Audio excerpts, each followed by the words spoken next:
everyone, so for today's video I will be unboxing and swatching the Brutfuner 72 oil pencils. So I got it from a local online shop here in the Philippines for only 749 pesos, and you got 72 oil pencils. So at the back you will see some of the information that is written with different language from other countries, which is I don't know. So here's how the backs look like. Okay, so let's start, and I'm so excited to try this out and see how the texture and the pigment of this oil pencils. So when you open it, you got these transparent backs.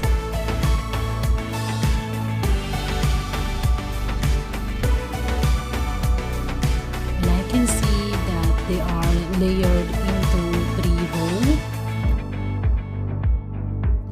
So this is how they look inside these backs.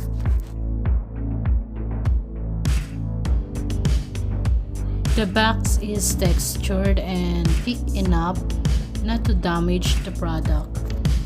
So let's open it.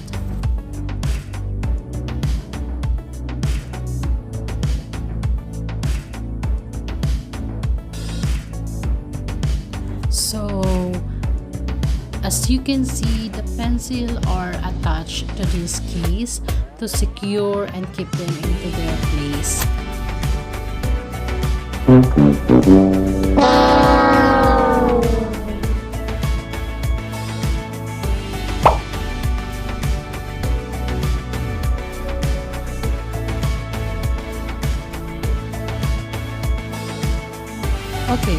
so this is the sample of the pencil. So when you see the pencil, you will see the branding at the bottom, and next to it you will see the number shade or the color number. Each pencil has their number. So yeah, let's go swatching.